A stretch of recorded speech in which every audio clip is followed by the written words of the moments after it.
স্কুটিৰ কাৰণে কেতিয়া কল কৰিব মই হায়াৰ সেকেন্ডাৰীৰ পিছত কোচিং কৰি আছো যাৰ কাৰণে মোক স্কুটি দিবনে নাই কিছু ষ্টুডেন্টছৰ ওচৰলৈ ডিলাৰৰ কল গৈছে নেকি এই সকলোসমূহ কোৱেশ্চনৰ এনসাৰ আজি আমি এই ভিডিঅ'খনত দিম হেল্ল' আসসালামু আলাইকুম everyone welcome to my channel Sheikh Musaddik informational so মই এটা প্ৰেক্টিকেল কথা কওঁ যেতিয়ালৈকে ষ্টুডেন্টছ এজনে স্কুটি তাৰ ঘৰলৈ নানিব তেতিয়ালৈকে তাৰ মনত কিবা কিবি ডাউট থাকি যাব আৰু হেইটো ডাউট কেতিয়াও শেষ নহয় যেতিয়ালৈকে স্কুটি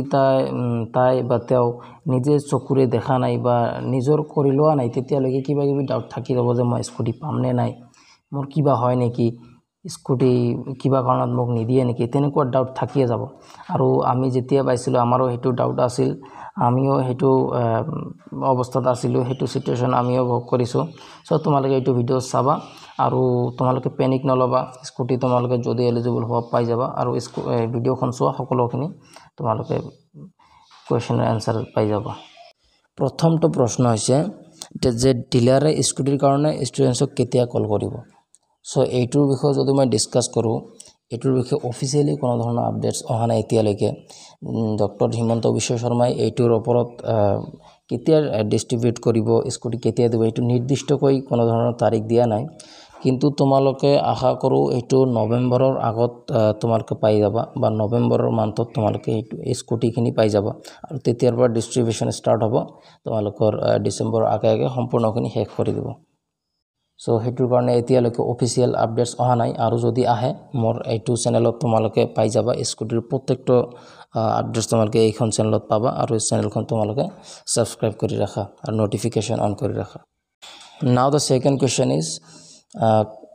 মই কোচিং লৈছো অৰ্থাৎ হায়াৰ সেকেন্ডাৰীৰ পিছত মই কোচিং কৰিছো বা কোচিং লৈছো এতিয়ালৈকে মই এডমিশন লোৱা নাই সো মই স্কুটি পাম নে নাই কাৰণ কিছুমান ষ্টুডেন্টছে ডাইৰেক্ট বিএসসি এডমিশন কৰে অৰ্থাৎ ডাইৰেক্ট যত জেনাৰেল ডিগ্ৰী চলি থাকে আৰু কিছুমানে নিটৰ কাৰণে ড্ৰপ দিয়ে বা জেই এডভান্স জেই মেইনছ বা এডভান্সৰ কাৰণে ইহতে ড্ৰপ দিয়ে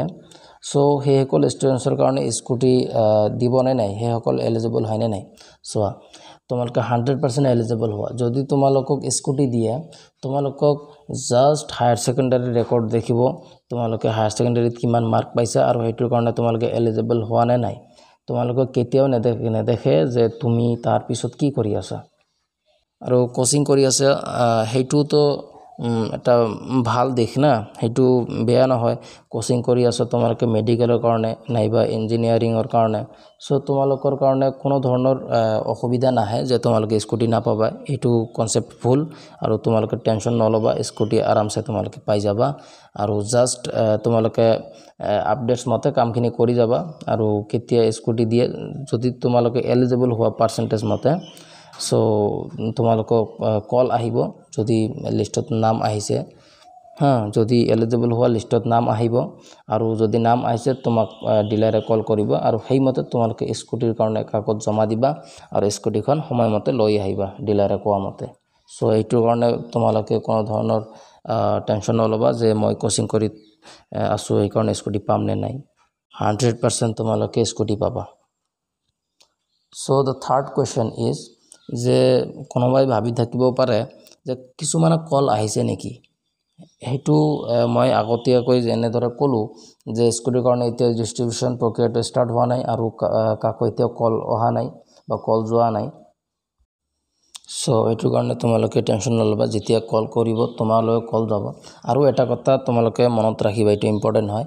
যেতিয়া কল কৰিব তোমাৰ আশেপাশে থকা বন্ধু বান্ধৱীক হয়তো কিছুদিন আগত কল কৰিব পাৰে আৰু তোমাক কেইদিনমান পিছত কল কৰিব পাৰে আৰু এইটোলৈ যদি তোমালোকে পেনিক কৰি থাকা যে তেওঁ কল কৰিল মোক কিয় নকৰিল হেতুৰ কাৰণে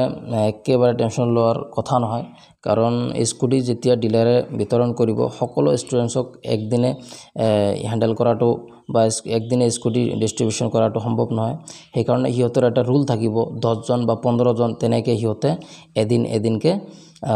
ষ্টুডেন্টছক মাতি লৈ স্কুটি বিতৰণ কৰিব সো হেতুৰ কাৰণে তোমালোকে পেনিক নলবা হয়তো তোমাক আগত কল কৰিব পাৰে হয়তো তোমাক পাছত কল কৰিব পাৰে হেতু লিষ্ট অনুযায়ী হিয়তে ডিলাৰে কল কৰিব 10 জন 5 জন 15 জন হিয়তে যেনেকুৱা ৰুল মতে দিব খোজে সেই মতে তোমালোকক কল কৰিব আৰু তোমালোকে সেই মতে যাব লাগিব তোমালোকে ভাবিব পাৰা যে মই ইমান কনফিডেণ্টলি কথাবিলাক কেনেদৰে কৈছোঁ। চ' মই এইটো প্ৰচেছৰ মাজেৰে আহিছোঁ আৰু ময়ো স্কুটি পাইছোঁ আৰু এই সকলোখিনি প্ৰচেছ মোৰ এক্সপিৰিয়েঞ্চত আছে, কেনেদৰে স্কুটি বিতৰণ হয়। চ' সেইকাৰণে মই তোমালোকে এক্সপিৰিয়েঞ্চ শ্বেয়াৰ। চ' ভিডিঅ'খন লাইক কৰিবা আৰু চেনেলখন ছাবস্ক্ৰাইব কৰি ৰাখিবা আৰু ভিডিঅ'খন ভাল লাগিলে শ্বেয়াৰ কৰিবা আৰু এনেকুৱা নতুন আপডেটছ স্কুটিৰ লগত জড়িত সকলোখিনি আপডেটছৰ কাৰণে মোৰ চেনেলখনৰ সৈতে থকা। আসসালামু আলাইকুম।